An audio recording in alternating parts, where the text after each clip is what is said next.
can't believe it's week 10 of the best Fridays in football. We've had some good ones. Another one in the store today if we can battle through the elements, meaning the internet. If for some reason we can't, we'll get him on the phone. Coach Meyer's back again.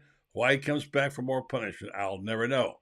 But hey, he can play hurt, just like I can play hurt. Right this. 4 stitches, coach, in the thumb. I'm still going to play. I lost a battle with this guy right here.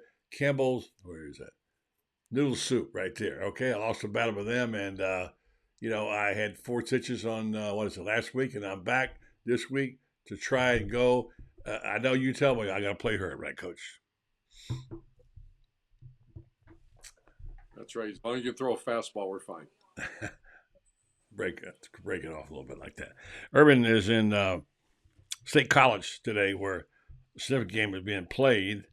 Um, Penn State didn't quite show out like we thought it would last time out, but still a major player in this November push. Coach, I want to talk to you today, if you can hear me, about November.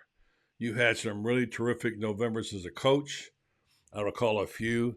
That November push when you're tired, you're beat up, dealing with sometimes negative press, discouragement, and maybe your job's on the line sometimes, which many coaches there are.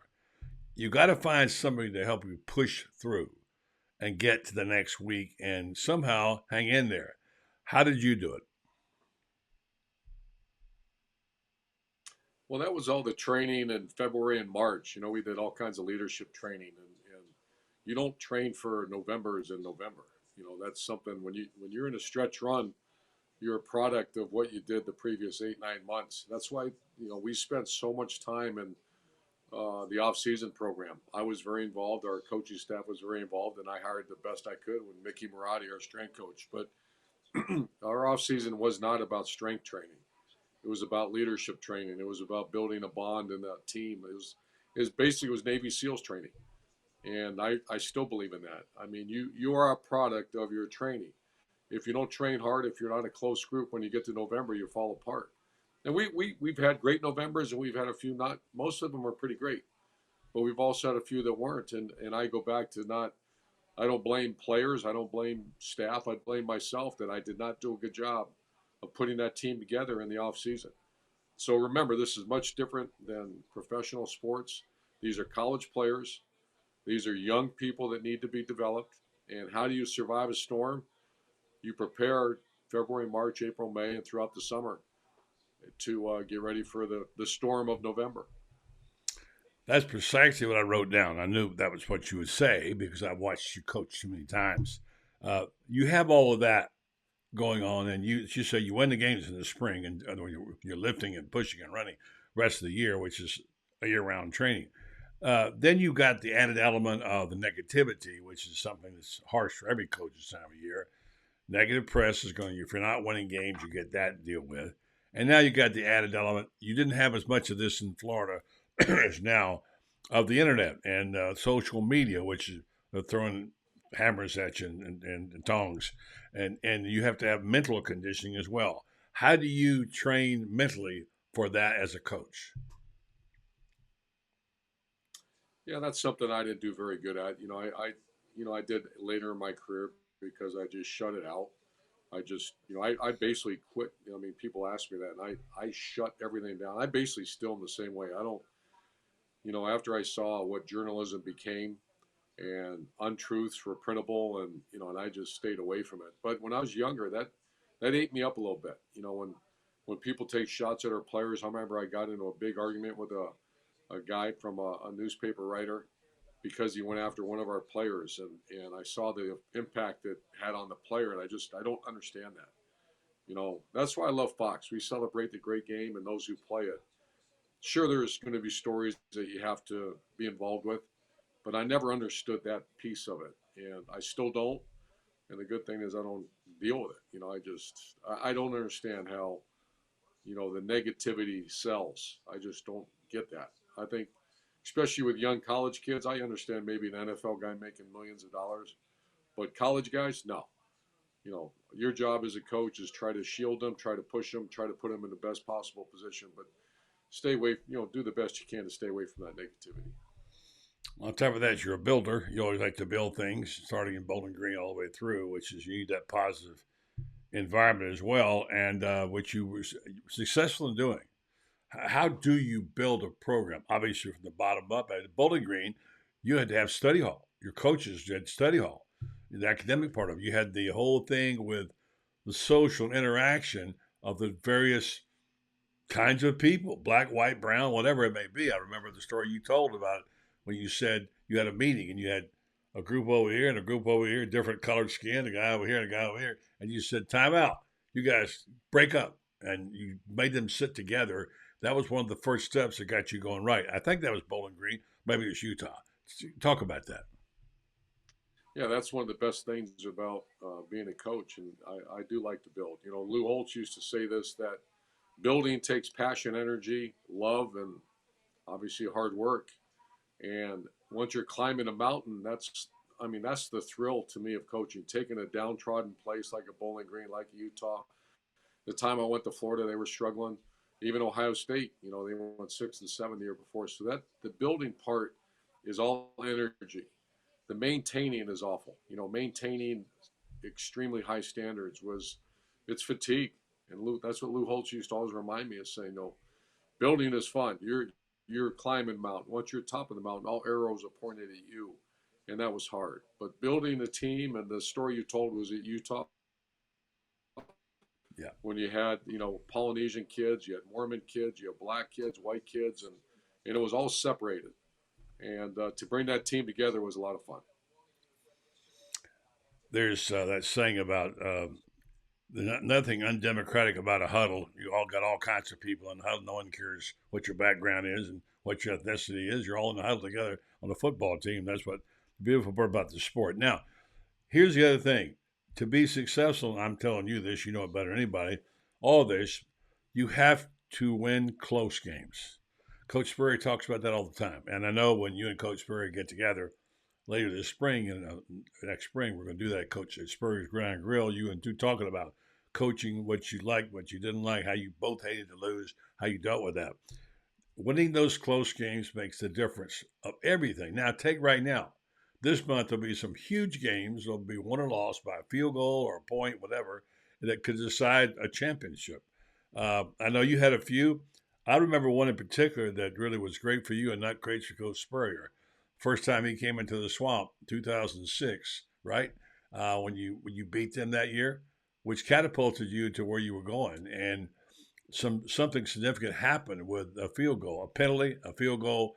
I think it maybe a fingernails involved in the block. I'm not sure. Talk about that day when you and Steve went head to head in the swamp, which you said you've had enough of losing to Steve Spurrier around here because it's not fun. So you guys pulled that one out. Really one of the best victories you had at Florida. Yeah, you talk about close games, and that's why we spent so much time on special teams.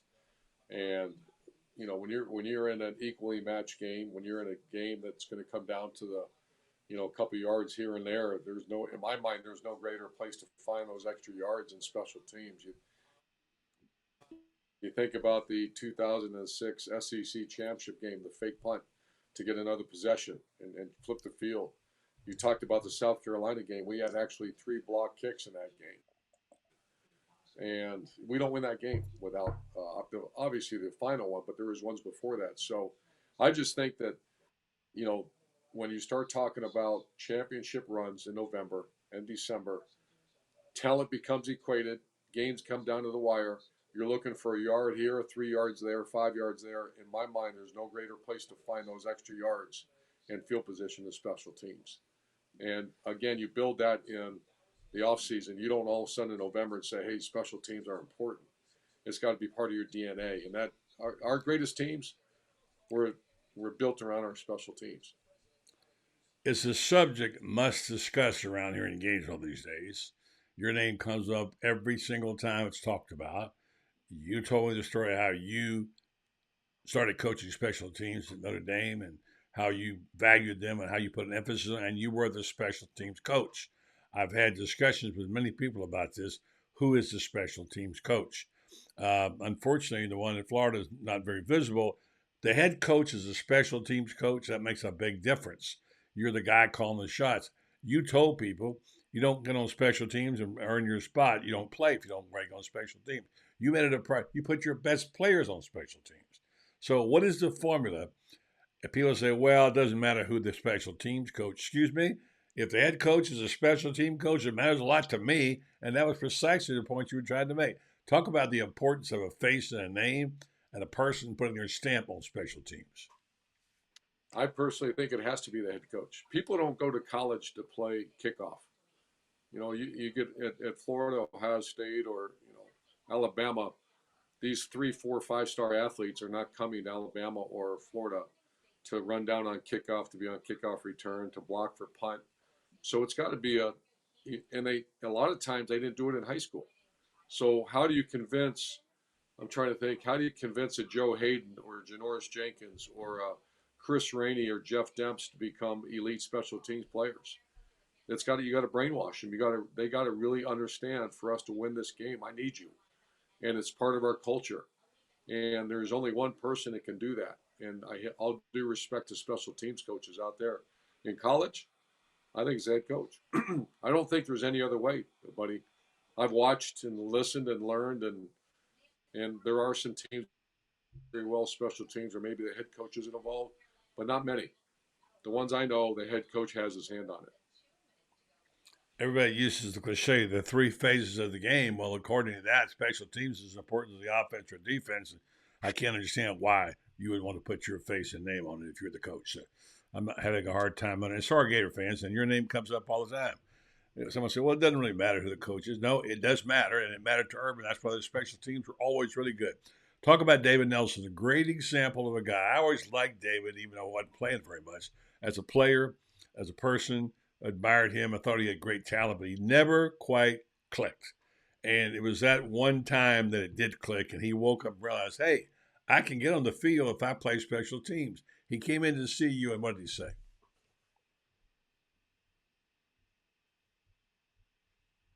Yeah, that was ironically after the Tim Tebow speech when we lost Ole Miss. I came up there real early on a Sunday morning, and David Nelson's sitting there, and he said, can we talk?" And I said, "Yeah, but David, I'm really busy here," because he was up to that point really a non-contributor. Uh, didn't necessarily work hard. Very talented guy, good guy, but just did not contribute. And he made the point is, I need to help this team win, and I know I need to do it on special teams. Can I start on kickoff return? I'll work my tail off. And I said, sure. So we went out that day and actually started training him. He became the center on kickoff return. He recovered an onside kick, and then he earned his way into the starting lineup when Percy Harvin got hurt. And we don't win that national title in '08 without David Nelson. And he earned his right. He earned the respect of his coaching staff and, more importantly, his teammates because of what he did on special teams. So I'm with you, buddy. I get a little upset sometimes when people don't value that phase of the game, because there's no other phase that you have a 40-yard flip of field position every time that team runs on the field. And offense, defense, that doesn't happen. On special teams, every time that team's on the field, you could have a 40-yard field flip or greater. I love it, David Nelson story. All right, we got some ball this weekend. Michigan, Penn State. I know you don't like to talk about it, but I have to ask you. I don't quite understand what's happening in Ann Arbor with the cheating scandal. A lot of people don't. As we talked about last week, you said stealing signs is one thing, but other things like having practices or whatever filmed is another. Tell me where we are today on Jim Harbaugh. I don't understand the bureaucracy of what's happening there, but obviously it's not good for the Wolverines. I think something's going to come to a head here fairly soon. There's a lot of people involved in this, including the NCAA and the Big Ten office. Uh, I made clear, I've been asked a million times, and I don't mind sharing with you, buddy, because I respect you so much. So I'm going to give you my opinion is that I think the media, in my experiences, have been wrong so many times. I'm very apprehensive about when I start hearing it. And some of the things I'm hearing are so egregious that you're like, there's no way they did that.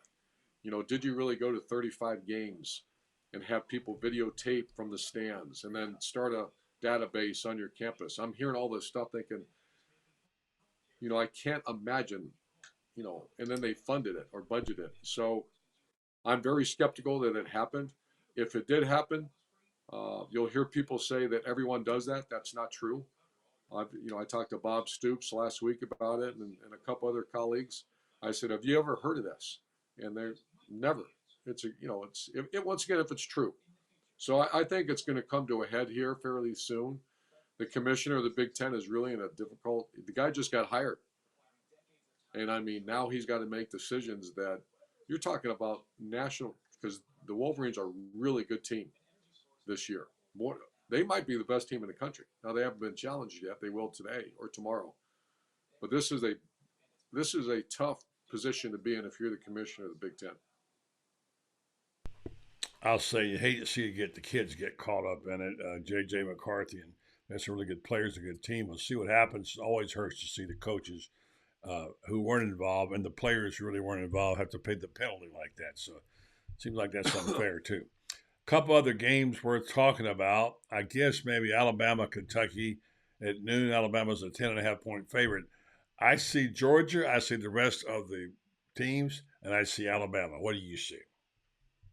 I see Georgia and Alabama. I'll tell you what, I made a comment. Alabama looked so un-Alabama early in the year.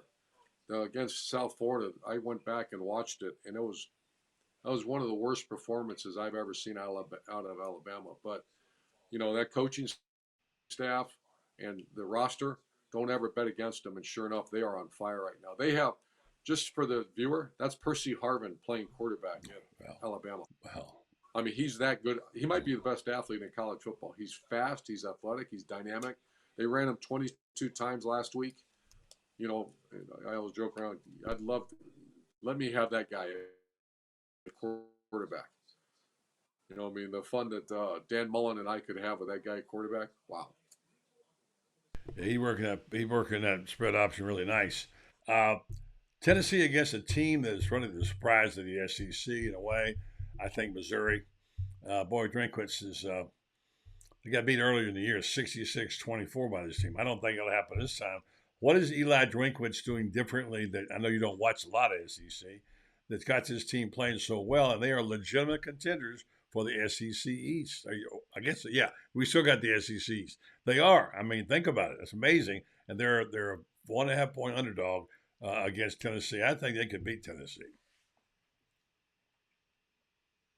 Sure, and you're right. We cover the Big Ten, Pac-12, and the Big 12. So, but I was curious about where's Missouri? Where is this kind of a fluke? Did they play a bad schedule? It's not. They could very well be Tennessee. I mean, that coaching. I think it's a Coach of the Year candidate. And Drinkowitz, I think his staff has done a phenomenal. You watch them play; they're very well coached. The other thing they are is very creative. They do a lot of things other teams don't do. So they're I love watching them. I watch them every week now. Just I respect that staff and their players. Here's one you do know about. Surprise team maybe in the country, Washington, against your Utah Utes. Uh, Washington's about a 10 point favorite in this game. Who would have thought? So, what in the world has happened out in Washington? Yeah, they hired a great coach. He was actually at Indiana as a coordinator, went to Fresno, and then he got hired at Washington. And he brought Penix with him from Indiana. How about that? Coach DeBoer and Penix were in Bloomington, Indiana. Somehow they got away. So uh, he's one of the most respected coaches in the country. He's got a great talent offensively. Defensively, they're struggling a little bit, but they're an excellent team. I just can't bet against the Utes though. I know Kyle Whittingham. I know that program. It's at home.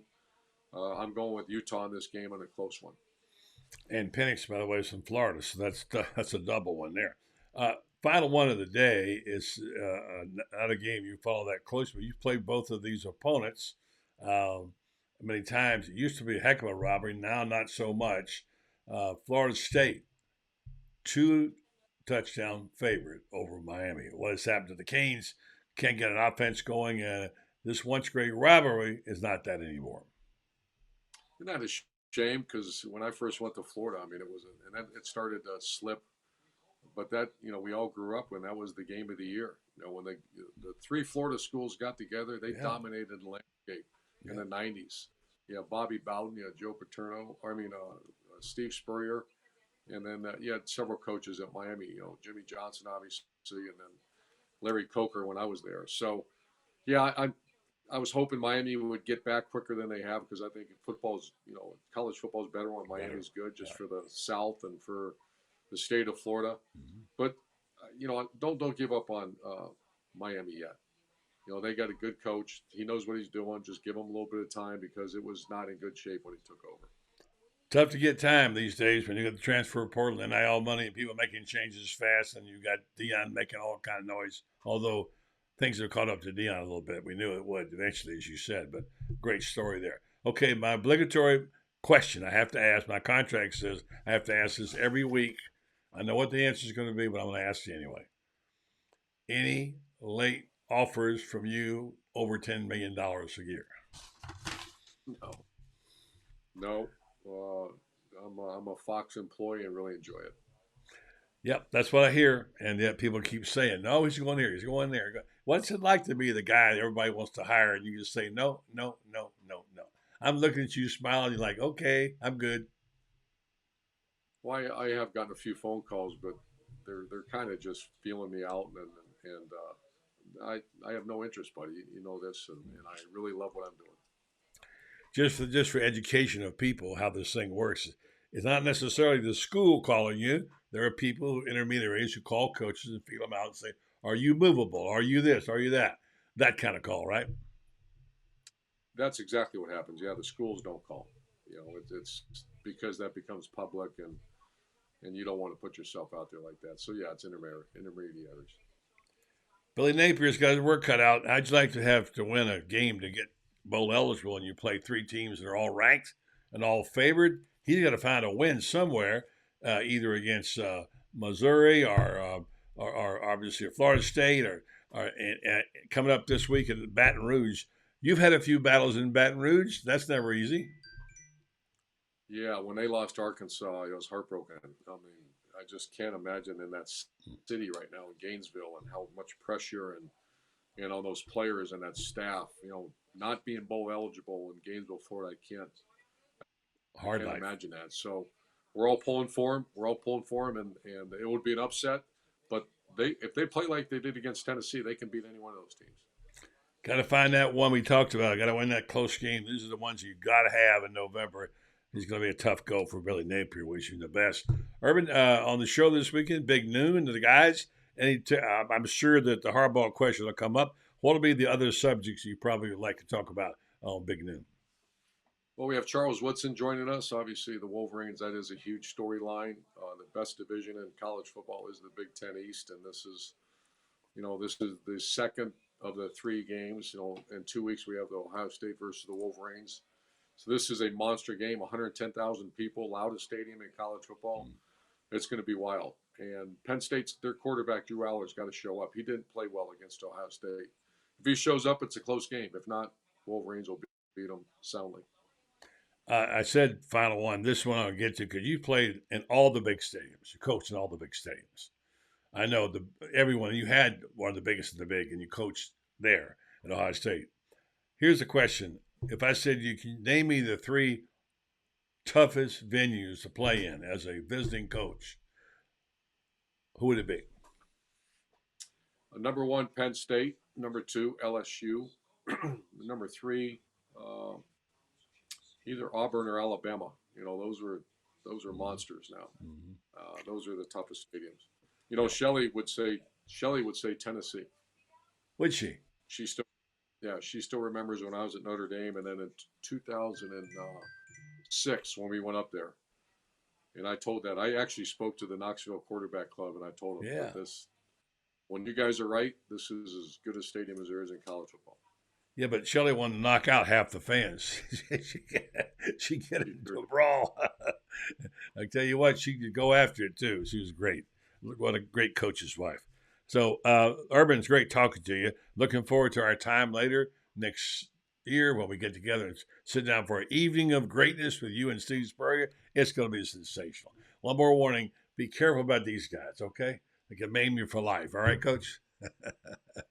Love you, buddy. Take care, Love man. you. Thank you, Urban. Love you. Take care. Thank you, Urban. We got through it. Appreciate it.